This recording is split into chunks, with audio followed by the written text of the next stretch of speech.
Good morning, everybody. Welcome to Pediatric Grand Rounds. I know a lot of our audience is online, so just a few reminders from me.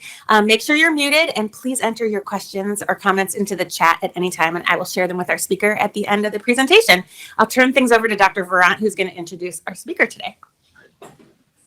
All right. Well, thank you very much. What I thought I would do first is, because now we've been at this for 30 years, giving the Pierson lectureship, is probably not too many people here or out in the, in the cloud really know who Bill Pierson was. So just a couple of brief words.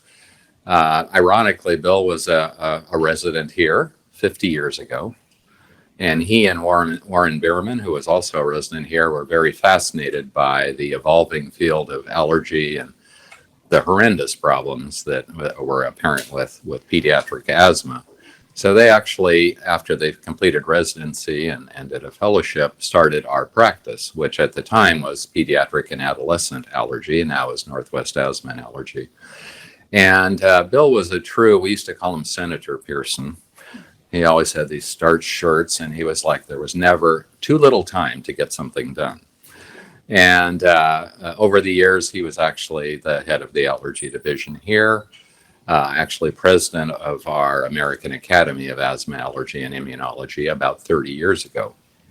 And since then, an endowment was established here to honor him. And so for the last 30 years, we've had the pleasure as part of the allergy division to sponsor a speaker, obviously on allergy, asthma, or immunology topics. And it is wonderful to actually be back here in person. Obviously, with the pandemic, we did have a lecture last year from David Kahn, but that was all virtual. And so it's really a pleasure to introduce our speaker today. Dr. Ruchi Gupta is a professor of medicine and pediatrics. She did her postgraduate training. She was an intern in Florida, but actually was also a resident here 20 years ago, as I was 40 years ago. Detecting the theme here. And after doing her residency, actually did an MPH at Harvard. And I think that is an underpinning for where her career has gone. At Northwestern, she is actually the head of the Center for Food Allergy and Asthma Research. And her focus, I think, is, as it relates to food allergy, how did we get here? Why is this epidemic going on?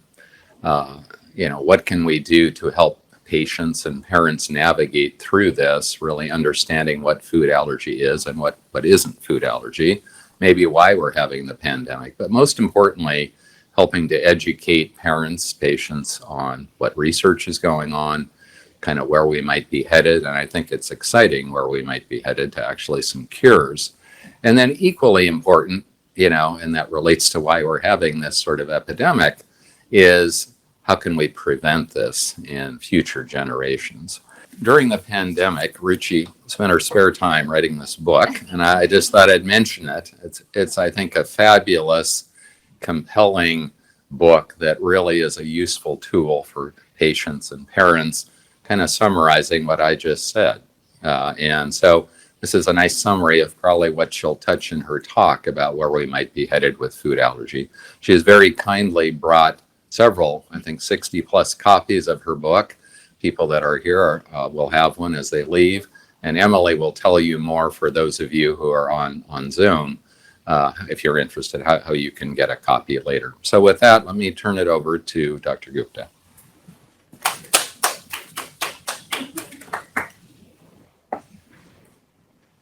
Thank you so much, Dr. Brandt, for that very kind introduction. I am so thrilled to be back here in a place. This room looks exactly the same where we trained.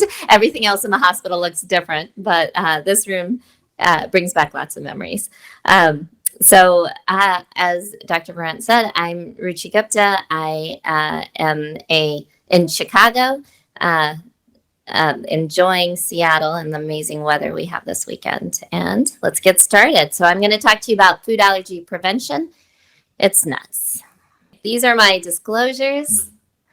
And then let's get into learning objectives. I have a ton of slides. I have so much I want to share with you, so we'll go through it quickly. But really, we're going to utilize knowledge surrounding the public health impact. So I'm going to talk to you about the state of food allergies, and then getting into prevention. So what is going on with prevention right now? How do we identify infants at low, high, moderate? What are these guidelines? And then how do we apply them to actually make an impact so that we can decrease food allergies in the US? My journey, just a little bit. I did my residency here. I left in 2001 and then did the Pediatric Health Services Research Fellowship, got my MPH, and then did another fellowship at Northwestern. And then about 4 years ago, started the Center for Food Allergy and Asthma Research. Then pandemic, wrote a book, and then have a little startup in this area. So it's fun. Your careers are fun. And I think for a lot of the residents, pivoting, learning, seeing what you're interested in, and just, going for it is really exciting. And I am happy to talk to anyone about any of this. So let's get started. So the public health impact of food allergy. Now, so many times people ask us what's going on. It's an epidemic, right? We are seeing higher rates of food allergy. A lot of times you hear that story of when I was a child or when we were all in school, or at least the people in this room, no one avoided peanuts, right? The PB&J was a staple food. So what happened in a generation? What's going on now with our kids? And just to mention that, as I grew up and had no issue with this and then started doing food allergy research, I also have a daughter who has food allergies. So, again, why? When you have no, pre-existing family history, what's happening? So we tried to look around the world to see, is this an epidemic everywhere? And unfortunately, we do not have consistent data from around the world, but you can see some of the numbers. The countries we have the most data from are the US, Canada, Australia, and a lot of the European countries. A lot of the Asian countries, we don't know a lot. But what's exciting, these are some of the older papers. And also, we ask the questions differently. So in research, it's really important to ask the questions the same, because we all know that data can change depending on what you ask and how you ask it. So we just finished doing a study of 10 countries around the world in the same way with the same questionnaire. So hopefully I'll have better data for you soon. But as you can see, it very much varies from almost nothing to 10%. So in the US, we have really good data. And when I got into this field, I've been studying food allergies now for, 18, 19 years. And when I started, we didn't know prevalence of food allergy. No one was measuring it. And so I took my health services research degree and put it to work. And so one of the first couple of studies we did is to try to characterize food allergies in the US. And, what we know now is is prevalent. 1 in 13 kids have a food allergy, about 1 in 10 adults, about 32 million Americans. And in addition to 8% of kids, that's 1 in 13, that's 2 per classroom. Those of you with kids, is this what you're seeing? It's definitely what we see in Chicago and around the country. But among those, 40% were allergic to multiple foods. So it's not, typically have more than one food allergy and have experienced a severe reaction. Now, what are the most common food allergies? This is what we call the top 9. So peanuts, which we all know, but very closely followed by milk, shellfish, tree nut, egg, finfish, wheat, soy, and sesame. And as I said, about 8% of kids have a convincing food allergy, but only about 5% have a physician diagnosis. And we talked about this a lot at dinner last night. And this is really important because in adults and in kids, they're not all getting to an allergist to get diagnosed. And we'll get into that a little bit more. Severity, as you can see here, severity also varies. We often think of things like peanut and tree nuts and shellfish to be the severe allergens, but any allergen can cause a severe reaction. And you see that here, 1 in 4 kids who are allergic to milk had experienced a severe allergic reaction. Now, Emergency department visits. So, we talk about, okay, this is the prevalence. A lot of times we hear about prevalence, but what's the morbidity? How is it actually impacting these kids? So, we asked these families, this was 50,000 families across the US, and 1 in 5 said they had gone to the emergency room in the past year for a food allergic reaction. So, emergency department, I'm going to shout out to Julie Brown, who does a lot of work in this area. You're seeing an increase, and you are all probably seeing this happening. And about 42% said they had been to the emergency room in their lifetime. Now, when we talk about the foods, what are we truly seeing by age? So one thing that you all probably have seen is that milk and egg are 2 of the most common ones in younger children. So from that 0 to 5 year age range, you see a lot of milk and egg. And then you start seeing, obviously peanut, tree nuts, shellfish, finfish. Is it because they're not trying it early? Is it because they're developing it later? So these are all questions yet to be answered. But the good news is we've come pretty far with milk and egg.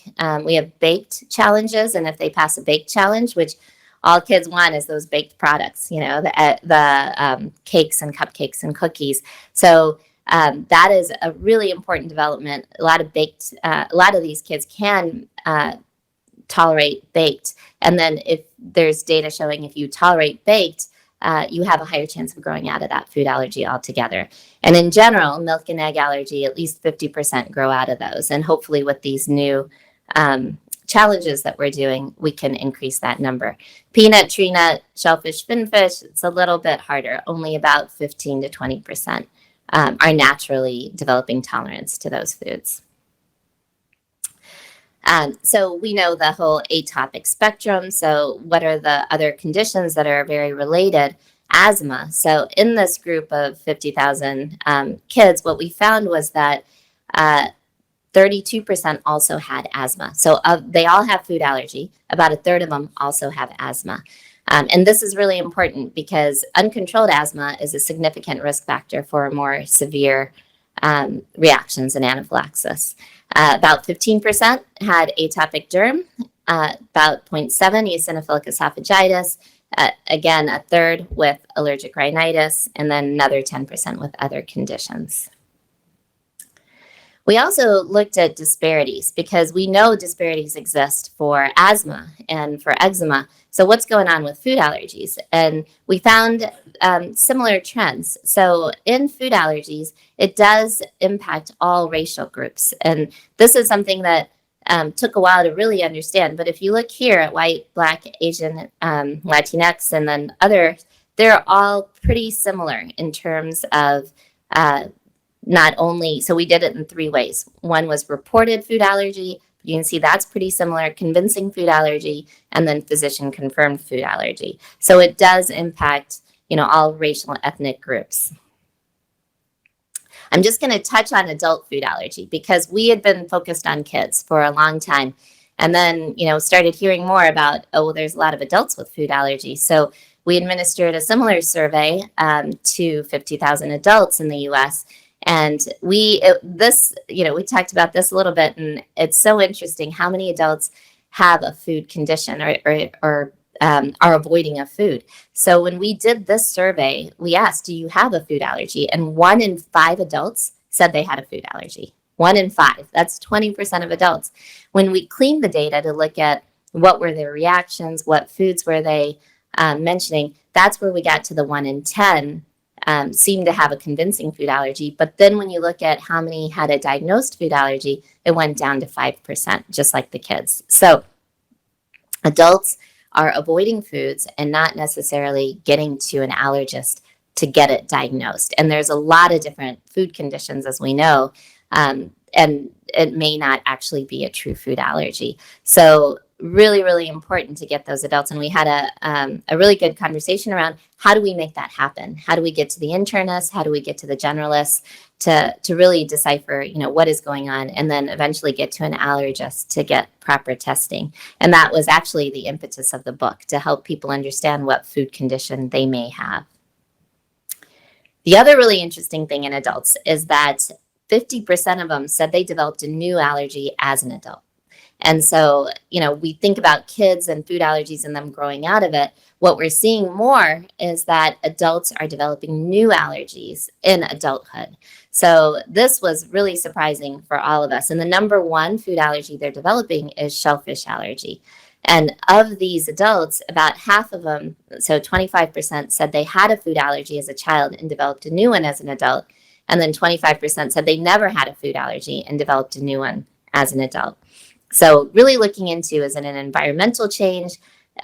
Is it a hit to the immune system? What is it? Okay, now let's get into prevention. So, as we talked about the epidemic, these are the numbers we have in terms of peanut allergy prevalence. So you can see in 1997, it was 0.4, then 0.8, 1.42, and 2.2%. For peanut allergy specifically. So it has been rising dramatically. And then what do we know about it? And I love this. Did you eat peanuts while you were pregnant? If no, you caused your child's allergies. If yes, you caused your child's allergies. So a lot of guilt. What am I doing wrong? Should I be eating? What should I be eating? I'll tell you, as a mom of a child with food allergies, when the LEAP study came out, which we're going to talk about prevention of food allergies, the New York Times did an article, and they, asked me what I thought about it. And then at the end, it said, and Dr. Gupta is slapping herself on the wrist for not introducing peanuts to her daughter earlier.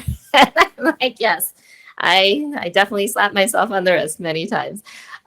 So what do we know and what are we learning? And this is what's really, really exciting being in the field of food allergy right now is, 19 years ago, we had nothing. We had no prevention, no treatments, not great diagnostics. And then fast forward and we're learning so much, and so much great research is happening everywhere, including here. So these are the 5 Ds. A colleague in Australia came up with this, and I really like it. So what are some possible reasons for the why? Vitamin D, dirt, dogs and dribble, dry skin, and diet. The microbiome, the microbiome is a big part of this, as it is for so many conditions. But this is something we're really learning a lot about for food allergy. So the maternal microbiota, antibiotics early in life, skin exposures, social interactions, lifestyle, environment, and what we eat.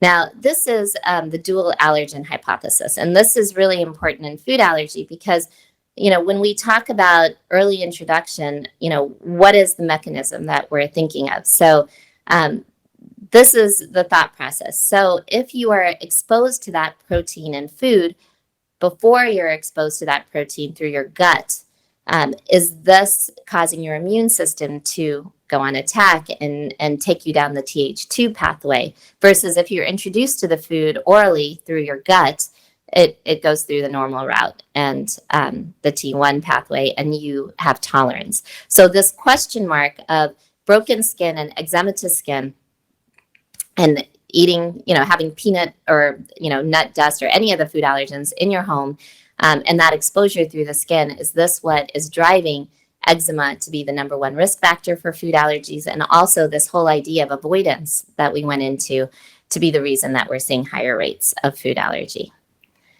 And so what happened in the US? So I showed you that graph of peanut allergy increasing dramatically. Well, in the year 2000, we must have gotten scared. And this is when I was here training, and guidelines in the AAP came out saying, avoid consuming peanut products until age 3. But there was no data. There's no data backing it up. It's, a lot of expert opinion, what's going on. And we don't want these little kids anaphylaxing and dying, because a lot of those news stories were coming out around then. And then in 2008, there was still no data. So the AAP said, do whatever you want.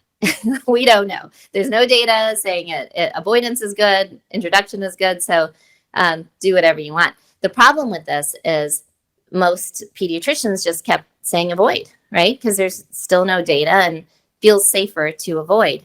Then in 2015 is when the LEAP study was published. And this study, which I'll get into, really showed very dramatically that early introduction can prevent peanut allergy. And then in 2017, the addendum guidelines came out, really encouraging early introduction in the US. So how did this all start? And I love the story because it's all observational. So, really encourage, all the residents, everyone listening to just observe and think about the whys. So it started with Gideon and George in London observing that the prevalence of peanut allergy among Israeli and UK Jewish children were different. And they were curious as to why. So they did a survey of Jewish school children in the UK and in Israel. And what they found was quite dramatic. In the UK, peanut allergy impacted 1.85% of Jewish children that they surveyed. And in Israel, it was 0.17%. So different in the same genetic kits. So what was going on? And what they hypothesized was peanut is introduced earlier in Israel than in eaten more frequently in the form of bamba. Famous bamba. They made bamba famous. But basically, that's exactly what they did. Observation, finding that it was tenfold higher in the UK, and then hypothesizing that it must have been due to bamba being a common treat for kids in Israel. Then they did the larger LEAP study, which they published in 2015. And in this study, the big finding was that, and so I'll tell you a little bit more about it. So they only looked at high-risk infants. So it wasn't a general population, it was high-risk infants. And high risk meant either these infants had severe eczema or they had already developed egg allergy. And they looked at infants between 4 and 11 months of age. So in this study, what they found was that the early introduction in the intervention group decreased the frequency of peanut allergy among those children by 80%. Now, 80% is crazy high. How many studies do we have findings like that? So it really took the world into this, oh my goodness, we should be introducing peanut products earlier. And in the US, I was fortunate to be in this group, but an expert panel was brought together and we developed the addendum guidelines for the prevention of peanut allergy in the United States. Now, the issue with these recommendations is when we were sitting in the room, there was not a lot of data. All we had is the LEAP study. So how do we do it in the US? The rest of the world says just introduce peanut products to everyone. But because we had this high risk, low risk situation, what we decided together as a group is let's break it into categories. So high-risk infants, just like the LEAP study, severe eczema, egg allergy, or both, the recommendation was to consider an IgE, the pediatrician, to do an IgE to peanut, or send them to an allergist for a skin prick test. So refer them to an allergist for all those high-risk infants. And this should be done as early as possible. 4 months is what's recommended. For everyone else, moderate severity or low severity, introduce peanut products. Just have them introduced as they would normal practices. Now, the problem with that, what we're seeing, and I'm going to get into some of this in a minute, is it's difficult. Pediatricians are busy at that 4-month visit to assess an infant and then to do the testing, to get them to take them to do the test, to evaluate the test. And if you want to get them to an allergist, the referral time can be significant. And so how do we make this easier? So a lot of allergists got together and did a consensus approach to prevention. And they really were pushing, and this is published. This is a consensus report by the Quad AI, the college, and the Canadian Society saying screening before introduction is not required, but may be preferred by some families. So trying to take away that screening for high-risk infants. And I think what happens is, we all know this is the big problem. You publish your findings. How do you get them out? You've got the significant finding, 80% reduction. Can we turn the tide?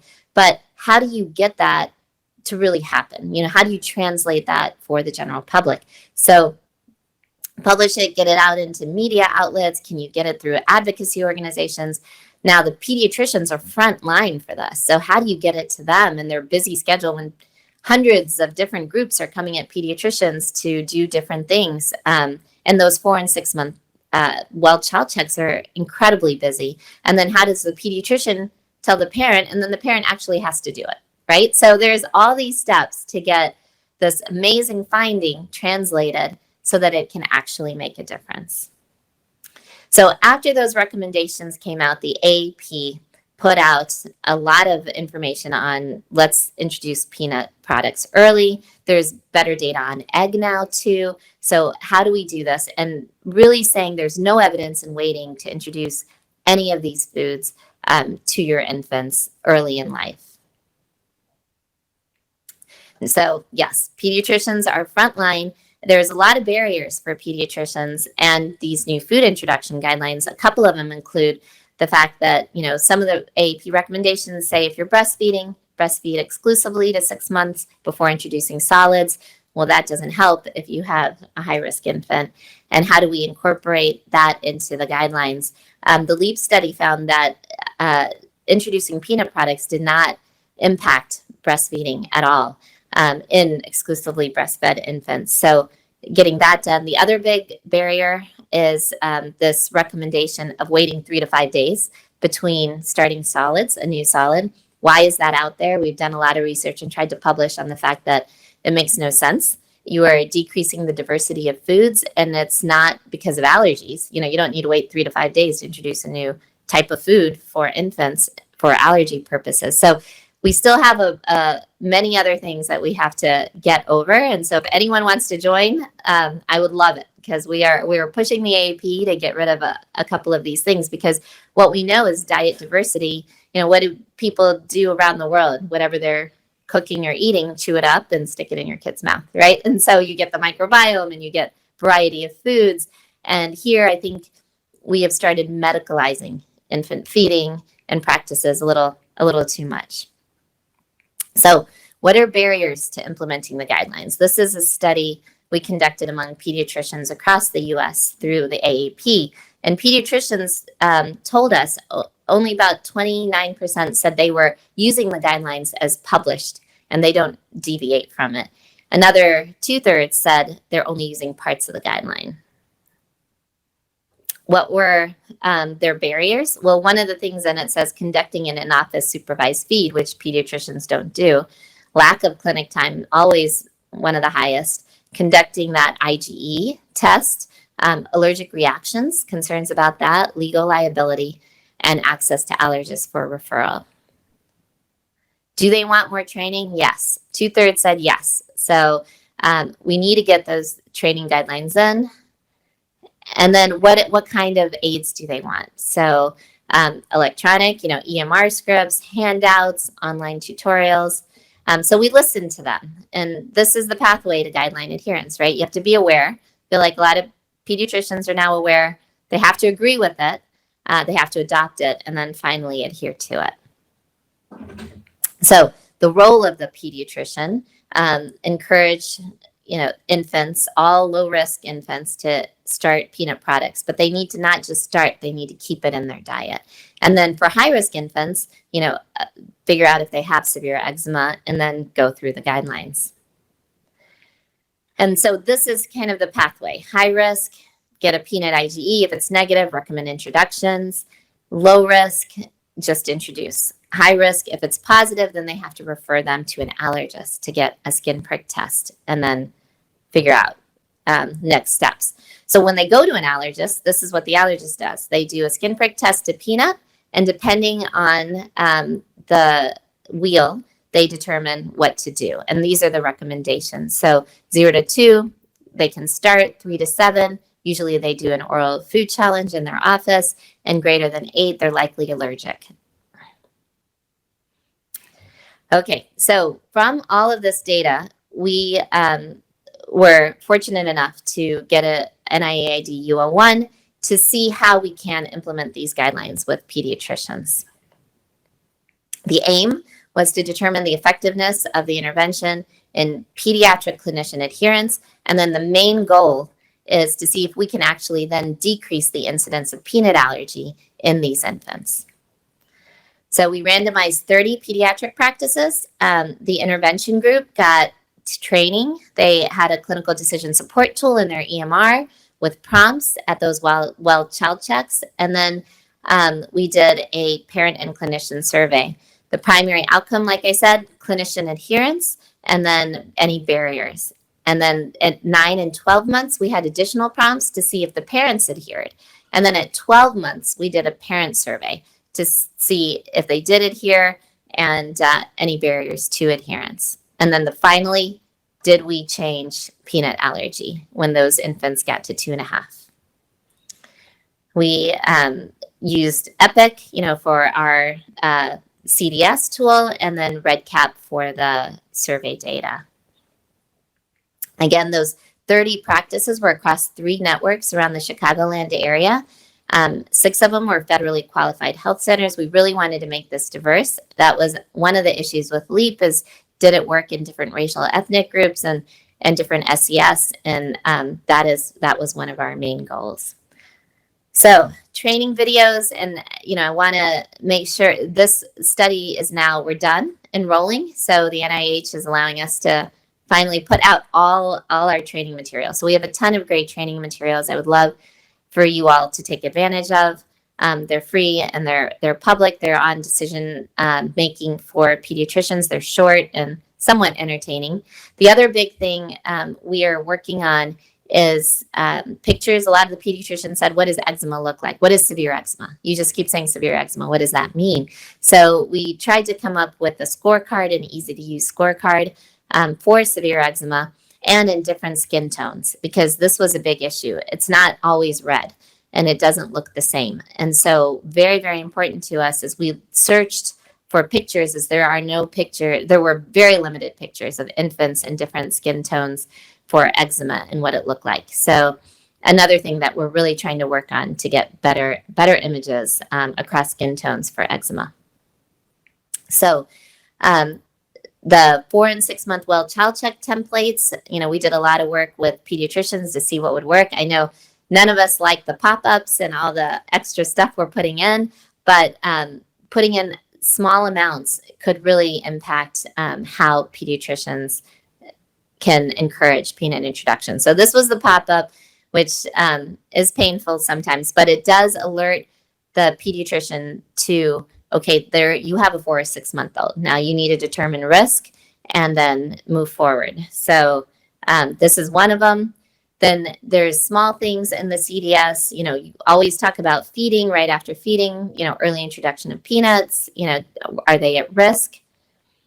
And then orders, easy orders, adding that peanut IgE in or an allergy referral. And then the biggest thing that I think most the pediatricians really appreciated was a solid food introduction, including how to introduce peanut products. I have some here, handouts that you can take to your clinics, and we can always send more. You can print it out, but we put it in our after visit summary. So every 4 and 6 month visit, it automatically prints out. This is what it looks like. On one side, it's feeding your baby solid foods, how to do that, which we always talk about. And then adding peanut protein to your baby's diet is on the other side. So how do you do it? Some recipes, how much, how often, all of that information.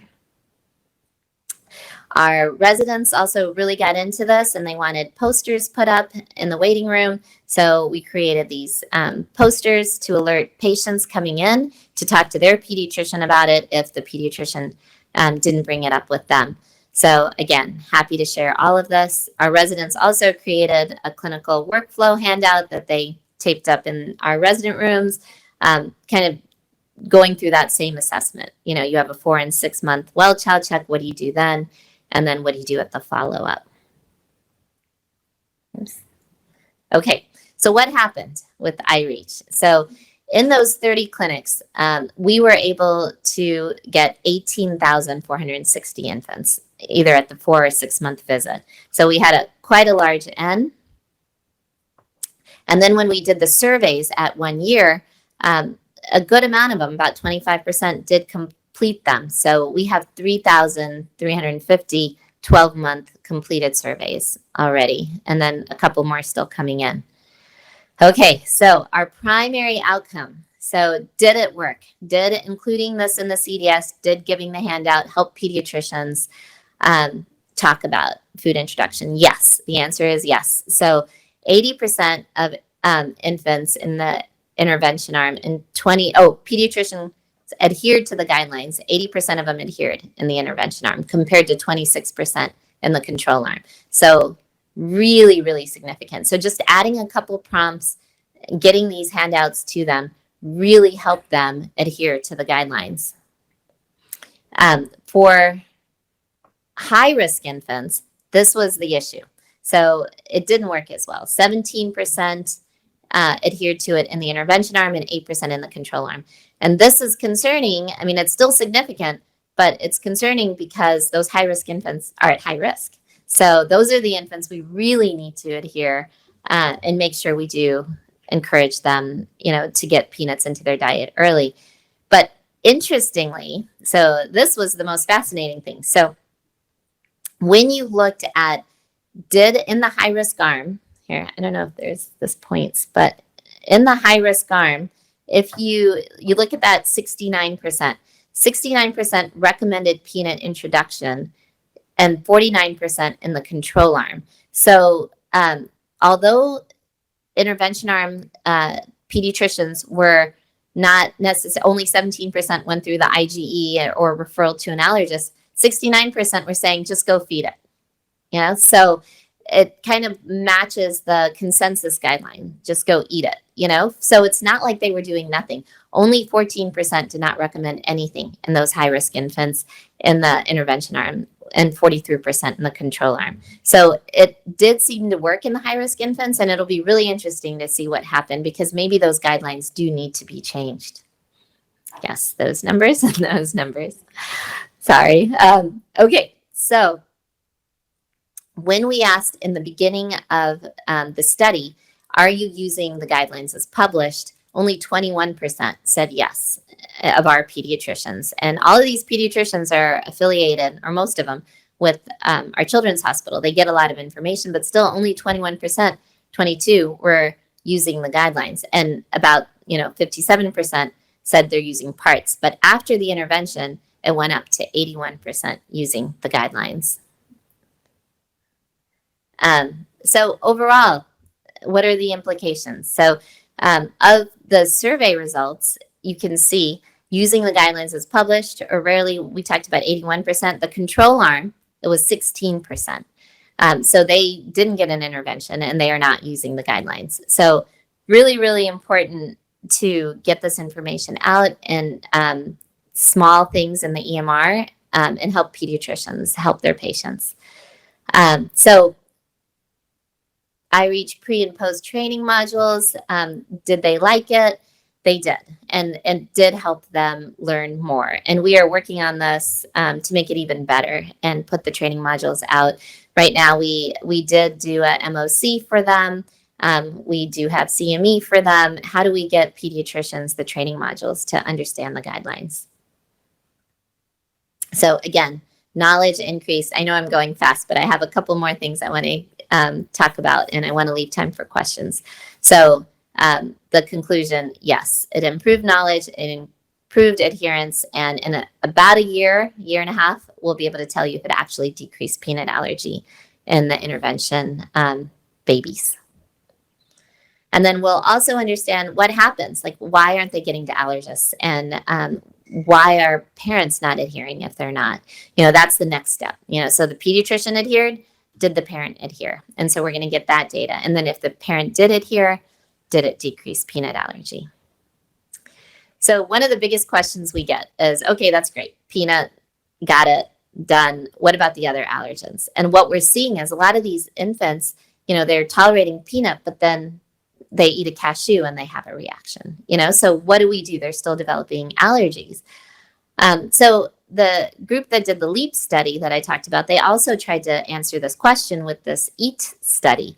And in this study, they enrolled exclusively breastfed infants, 1,300 of them, from the general population at 3 months of the age and randomly assigned to early introduction or standard introduction. So these are the 6 foods that they were introducing: cow's milk, peanut, fish, sesame, egg, and wheat.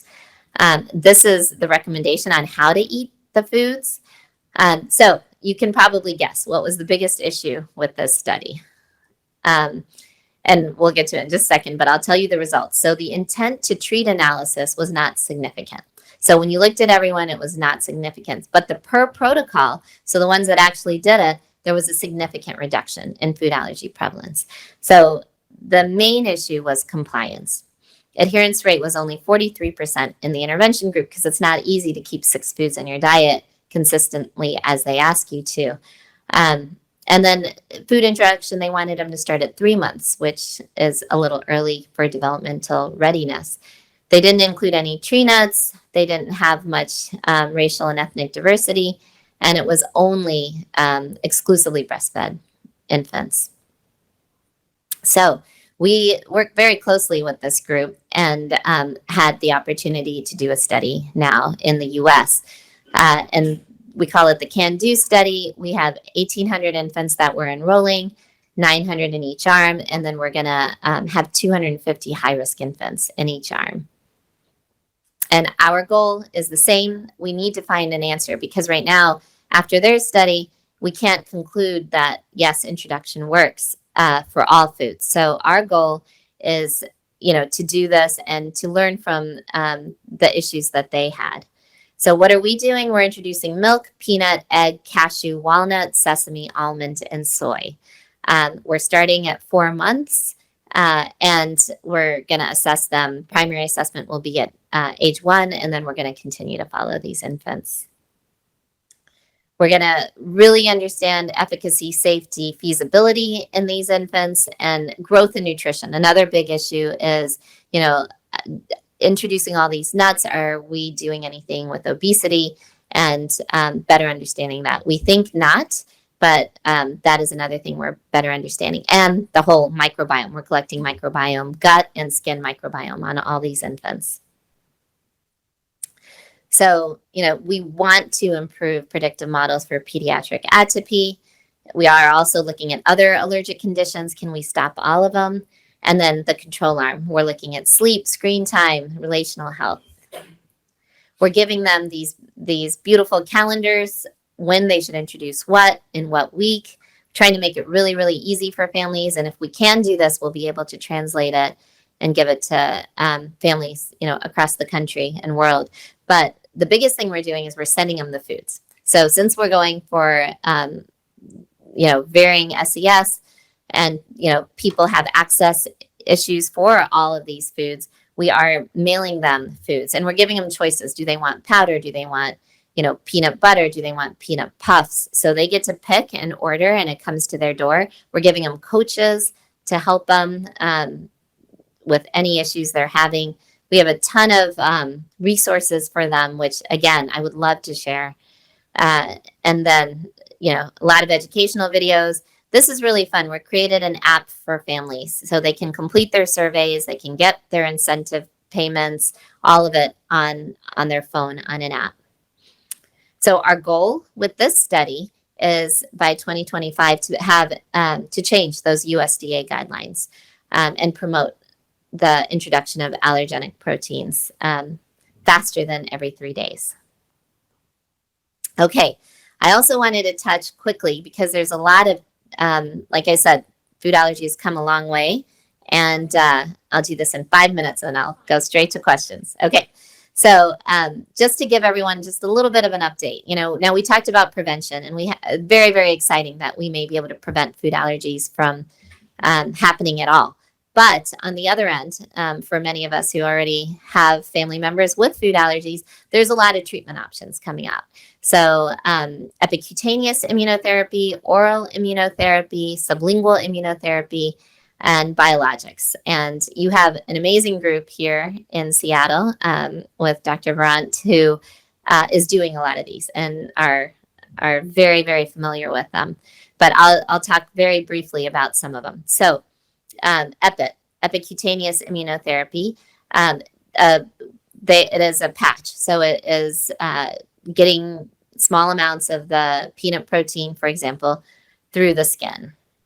Now, this we have been waiting for years. It has been a couple studies, but finally the phase 3 trial was just published, I think 2 weeks ago, in toddlers with peanut allergy.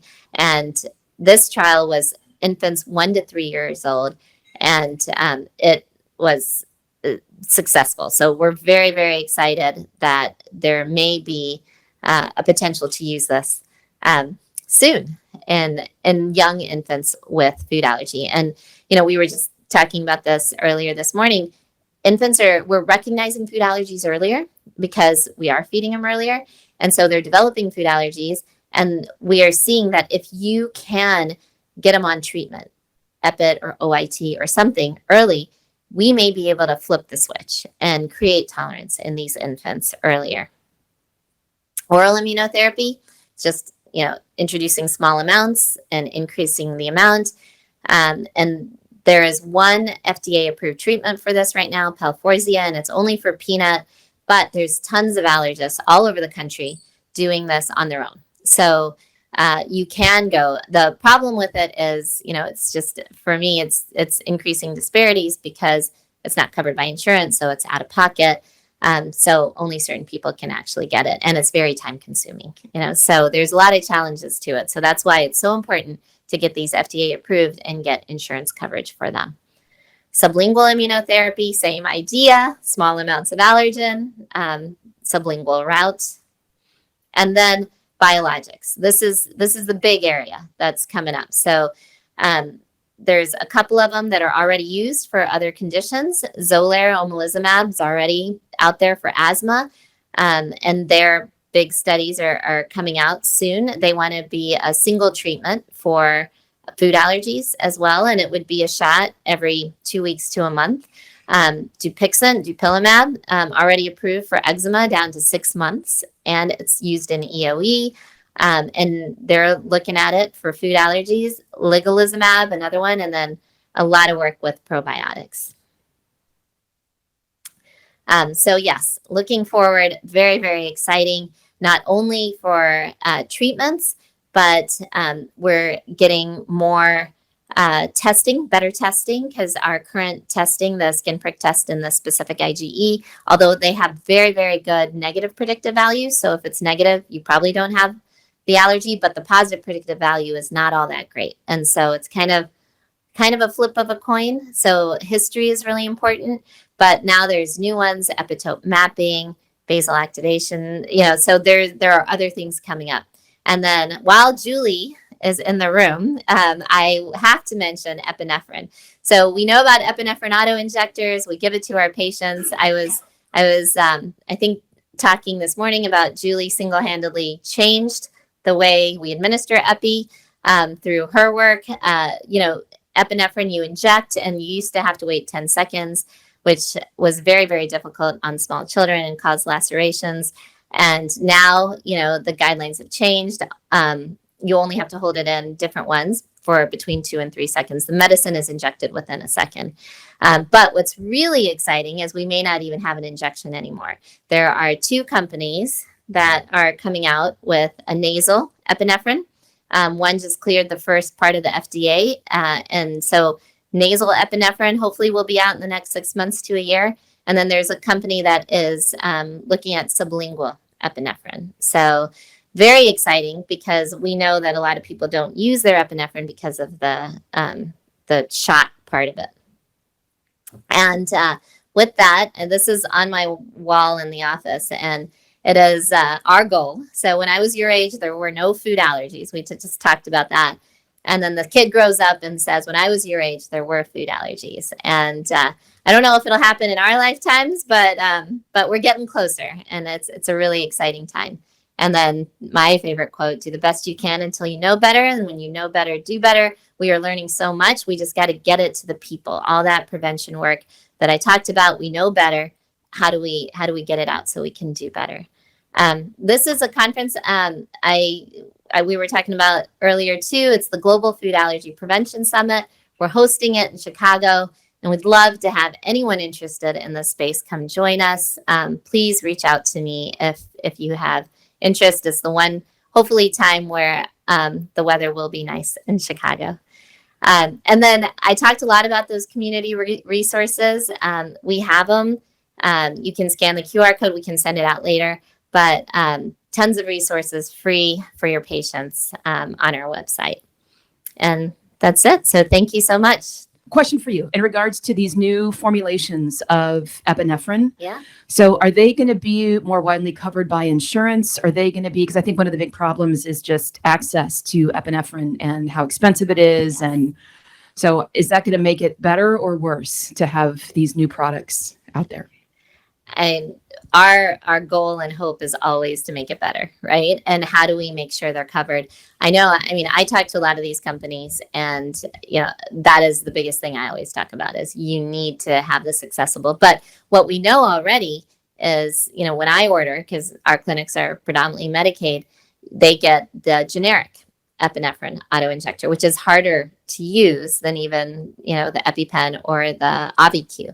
And I can't get them the AviQ. I don't know your experience, but it's really hard. The AviQ, which is smaller and talks to you and easier to use, they're still having a really, really tough time getting access. And so you're right. I mean, the most common things we can access for low-income families is the most difficult one to use. And Julie, you may have something else to say about that. But certainly at the hospital level, we can't order it because if you have to order it in advance, and then their ordering strategy is so different, we can't get reimbursed if they aren't used. So it's really a problem for us too. Yeah. So what can we do together to really, really push for that? Because disparities already exist, but now that we have prevention, we're trying to work on how do we get it into WIC? That's a big thing we're fighting. We had talked to them, we thought they were on board, and then they didn't include it. And so how do we get now Medicaid? We're going out to try to get these foods to be part of Medicaid. But it's super challenging. And where are the roadblocks, and how do we as a community work together to make them happen? And especially with epinephrine and the new treatments like OIT. I mean, so common everywhere around the country, but out of pocket right now. But thanks, Terry. I'm 100% with you, on board with us.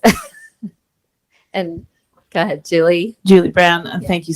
You gave me way too much credit during your talk, but thank you for the amazing research you've done. I mean, doing an R01, looking at practice behavior change, and then actually looking at an outcome of the food allergies down the road 2.5 years and getting the NIH to approve that. Wow, that's amazing. And your most recent study is going to be so interesting to see if you can make that difference. So kudos to you for really amazing research. I'm really interested to know, you clearly have done a huge amount of support for those families to get the uptake that you needed to really answer that question well. And I'm interested to know what you think, if you prove that it then works, what you think the next step will be. And you showed a lot of restraint in not talking about your own product, but I'm sure that's maybe part of what you see as the vision for what might happen down the road. But I'm interested to hear a little more about what you think, families should do if they're supposed to introduce those 9 foods plus peanuts and, Right. To a 4-month-old. Yeah, no, that is an excellent question. And no, it doesn't have anything to do with my product. But I think that would be a serious conflict. Maybe, I don't know. But I think, our goal is to create these resources. Can we do an easy to follow calendar? Can we figure out what foods parents want, right? What is better? The powders, the puffs, the butter, like we're getting all this data. And then, we're just going to work hard with all these policies. I think in the end, when we get this data, we have to make it into policy, right? Then Medicaid should know that this works and you need to offer it in this way with, this system. I don't want to medicalize more, but I do want to make sure all babies have access, to the foods.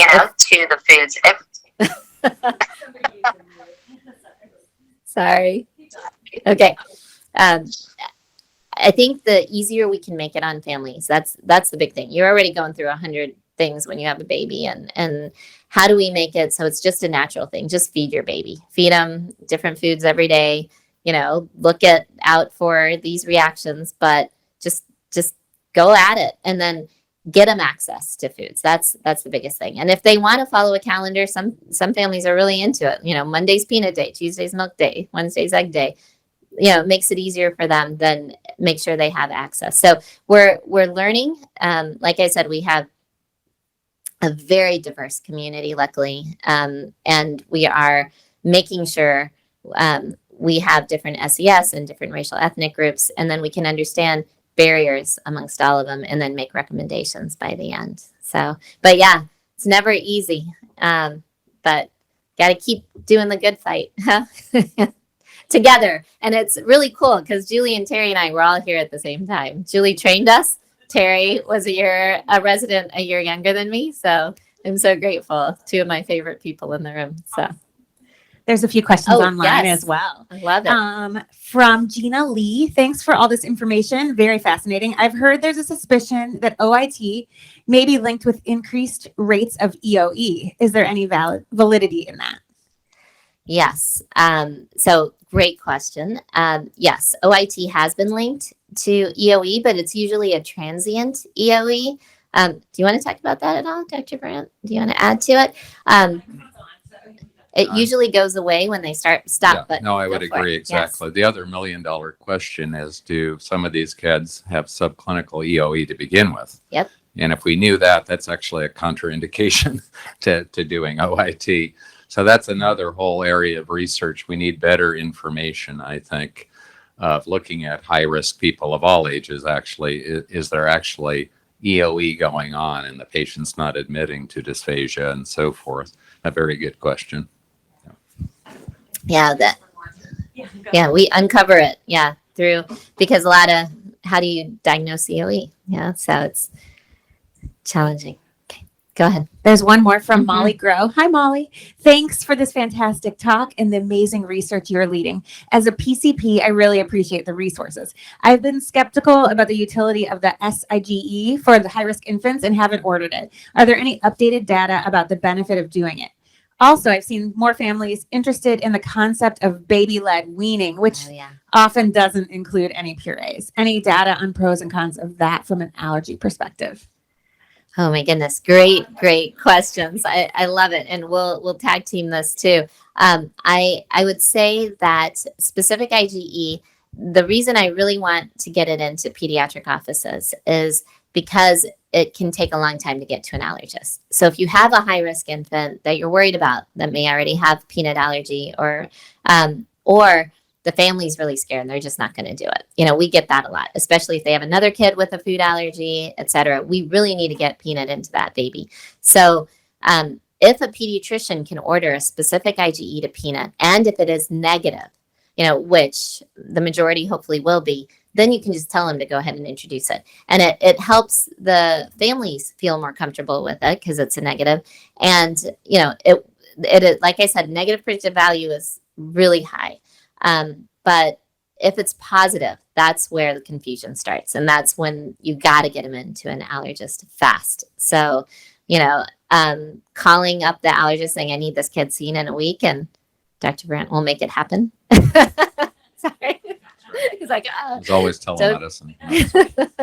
No, but it's really, really critical. But if the family is comfortable with it, the new guidelines say just go ahead and introduce. So if the family feels comfortable with it, have them introduce. A lot of families will do it in your waiting room or in the emergency room, area. And, I don't encourage that, but parking lot. Yeah. Yeah, parking lot. Exactly. Exactly. Do you? Yeah, I mean, it's a challenging question. Hard to know exactly. But what I was going to interject before we finish up is I'd make a pitch for, even kids with moderate eczema, and this is probably common sense, but let's say they introduce a scrambled egg and there's lip swelling. I think that's a good set point. And obviously, parents might be motivated to kind of clarify, well, how bad is this and so forth, to actually look at some of the other major foods with a test, that has been passively maybe sensitized through breastfeeding, and help guide, where to go. Because sometimes we'll find, the egg is 5 millimeters, but the peanut's 6 or 7, and we might not know that. And they kind of go for it with peanut butter, and you're sort of playing catch up. So that's the only caveat. I would agree, certainly with mild eczema, And it just makes sense. Statistically, the risk is low as far as introducing peanut and so forth. I think you can just go ahead.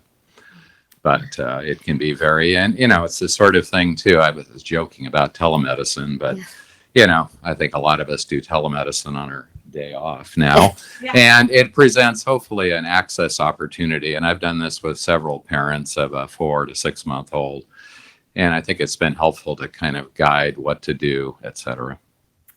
Yeah, I would add though, encourage your patients to start and know that we published, others in the country have published, infants typically don't have anaphylaxis. They don't get the breathing, drop in blood pressure. Their symptoms are usually rash. You'll get a lot of hives and rash and vomiting. Those are the two most common things. So we haven't, I know this isn't the greatest thing to say, but infants don't, go into anaphylaxis and die typically. So when parents hear all this, I think in the food allergy community, we agree we've scared families a lot. In general, anaphylaxis happens, severe reactions. It's super scary. I've done, been through it with my daughter, but kids will recover. And the fear has stopped a lot of parents from introducing. And we don't want that because we need to prevent it, from the get-go. So encouraging him and telling him about those reactions are not always that severe. No, that's exactly right. And often tempered by, of course, older sibling who's done that. Yes. And it's like, you really want me to give my baby this? I know. And part of it, obviously, it's a small patient, right? But the amount of food is often not huge. So you get a glimmer like something's not quite right. The other caveat is a lot of these kids have eczema on their cheeks. And so their skin is very sensitive. So you also get sort of false positives sometimes. And I think telemedicine has been valuable to kind of go through that. Should we test this? Is this really a high risk allergen? Those sorts of things. So I think one of the, thank you for a wonderful, wonderful talk, Richie. And I think the other thing that struck home to me, as people have alluded to, is actually this is going to lead to an impact of changing behavior. And I know it takes an act of Congress for AAP to agree on, certain things, but I really like the idea. We're all overwhelmed by EMR, but the idea of a simple prompt, not another box to check maybe, but just a reminder, this kid does have severe eczema, here's a pathway, rather than having to measure, remember 42 things, which is hard to do in a brief visit. So thank you very much for your wonderful talk, and welcome home. Thank you.